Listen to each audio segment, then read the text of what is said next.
One of the reasons we love Only Fools and Horses so much is the sheer number of laugh-out-loud scenes and iconic moments. I've seen so many of the episodes. I know exactly what's coming. As soon as it happens, I burst out laughing. Now that's magic. The classic moments, they were set up so perfectly. I mean, even now I started laughing just thinking about the chandelier again, because it's such a genius piece of writing. It was a story that John had sort of known. Something rather similar had happened to one of his relations. But right from the beginning, we went, God, how are we going to do this? And we ended up at a school down in Dorset, I think, while we were filming. And we found a house that had 2 chandeliers. For me, the best visual gag in British comedy. The setup for it all is glorious. Grandad does his very good line on the way upstairs to loosen the bolt. Grandad, you want a jemmy? No. I had one before we come out. Yeah. And, oh, it was almost like he was in the room, wasn't it? Anyway, up he goes to undo the bolt upstairs, and you think they've got it. Right, come on, get this out. I've started to undo it. Yeah. No!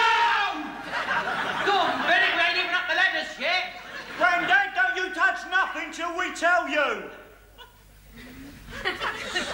Come on, we better get up there. Right, Rodney, is there anything you want? Yeah, I want to go home. Firstly, there's the build-up. It's just brilliant, absolutely brilliant. You know something's got to go wrong because it's Del Boy, you know. So you kind of initially wonder, is it going to be they're going to fall off the ladder? Is it going to be the fact that, you know, they're not going to be able to just have this sack under the chandelier and it's not going to fall through their hands? It was amazing on the set because it was quite tense because we only had this one chandelier. The pressure was on for everyone, and in this 2002 interview, Nicholas Lyndhurst brilliantly evokes the full horror of what was at stake as he calmly outlines the knock-on effect of one tiny titter. Ray, he was only a little guy but fierce with it, came up to me and said, "This chandelier that we're about to drop cost £6,000. And if you laugh when it's dropped, we've lost the end scene. If we've lost the end scene, we've lost the episode. If we've lost the episode, we've lost the series, because the BBC will only transmit 6. So if you laugh when that drops, I will fire you." What happened was it all built up, and of course subliminally. And I think what you do, your reaction is to go, "Oh my God, this thing is going to go straight through this cloth, and it's just going to crash down." Right. Now brace yourself, Rodney. Brace yourself.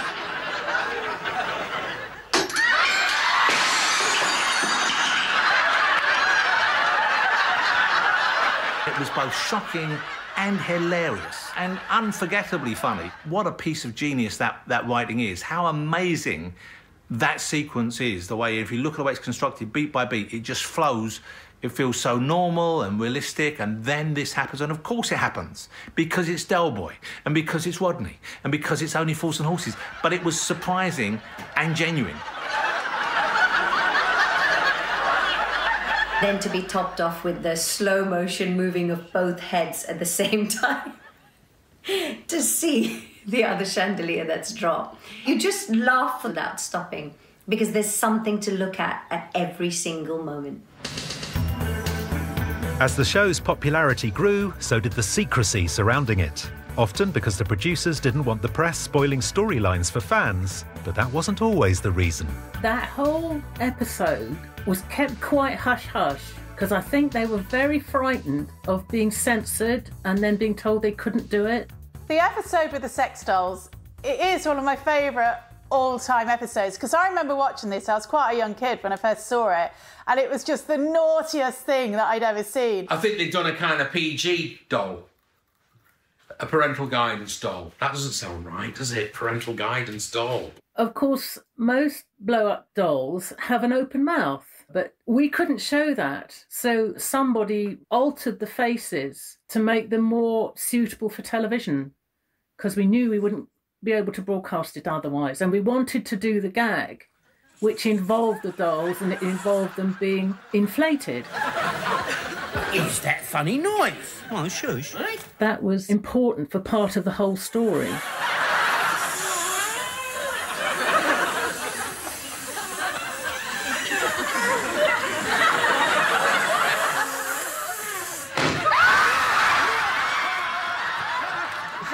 got this timing. I don't know. They must have rehearsed this a million times. And you've got this lovely farcical moment where Albert can't get out the door, Adele's holding the door, and it's just the funniest thing. Yeah, all right. Well, And in another brilliant piece of topical writing, Del then says, I mean, if that bloke from the council turns up, talks to us about buying this flat, I mean, God knows what he'll say if he sees Pepsi and Shirley here.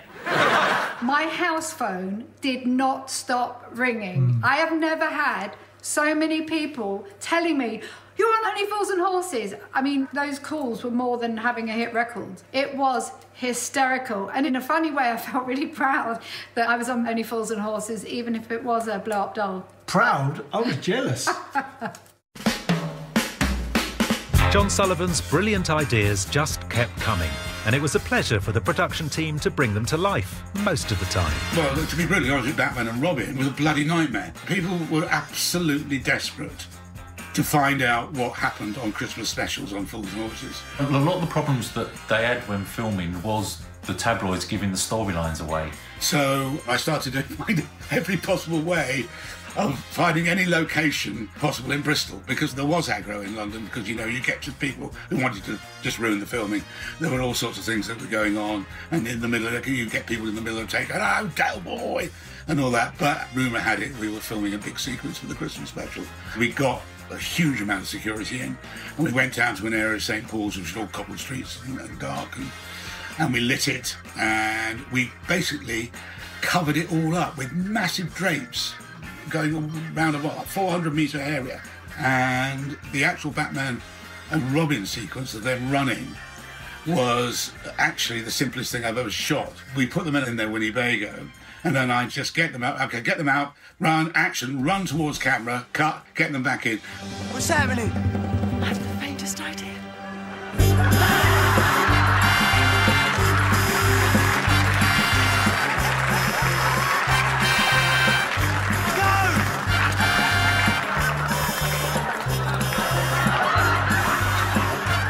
Is the most spot-on, perfect image. As the councillor is being mugged, out of the shadows, dry smoke rising, come that pair of plonkers, completely out of breath. I think it was about 1880 when fog like that actually existed in London. So where that came from, I don't know where where that pea super rolled in from, but it does add huge gravitas to the scene.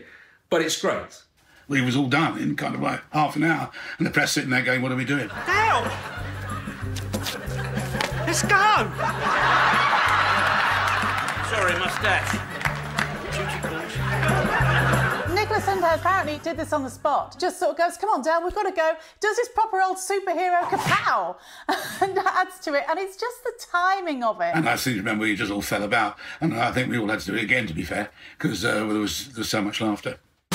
But you can't celebrate classic Only Fools scenes without a trip to this yuppie wine bar. There's so many favourite moments, but you can't top the bar fall. We had no idea it was going to be like the most famous comedy moment ever. You know, it's just one of those wonderful things that happens, and you happen to be standing there. It's just wonderful. Once we started to rehearse it, and you could see what David was going to do with it, you realised that it was going to be very, very, very brilliant. And the most important thing my job was to make sure I didn't flag it in any way. So we just established this barman going backwards and forwards subliminally in the background so that nobody really thought anything of him. Hey, Trigger! Trig over here! You don't see it coming. There's no close-up on the bar flat. All right.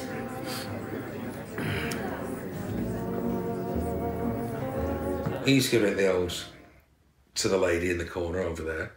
So you think that's the focus of it, and this in the background is totally inconsequential. It's not flagged up, not referred to, not mentioned. You don't really see it because your focus is on what he's talking to Trig about. David Jason keeps the old eyes focused. It's that, I suppose, that nails it as well. There is no hint at all that he's not going to hit that bar. I think we're on a winner here, Trig. All right? Play it nice and cool, son. Nice and cool, you know what I mean?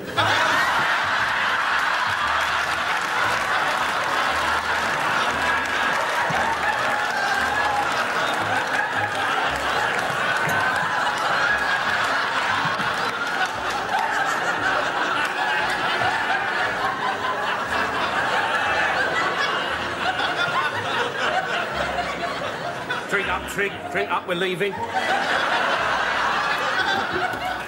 Ain't you going to try for them birds? No, you're cramping my style, mate. You're cramping my style. His reaction and Trigger's reaction was just the sort of deadpanness of it. It was just wonderful. It was just a stunt fall, but the way David handled it, along with the direction, just made it absolutely classic. Now, I'd rehearsed quite a lot of shots because I knew it was going to get a big laugh. So I had various shots of Roger just from one side going, where is he gone, where is he now? But I didn't have enough. The laugh just went on and on and on and on. And then I suppose really you kind of realise that was going to become an iconic moment. Gold. Stamped. Comedy gold. Next, we'll reveal how Del's classic image was created. I took Dave Jason out shopping for his lovely wardrobe up the sort of duff end of Oxford Street. I mean, that is very market trader, that. It's quite a common look, that. It's well observed. And find out how they managed to make us cry as hard as we laughed. It's kind of heartbreaking. The writing is Sullivan at his best, and that's saying something.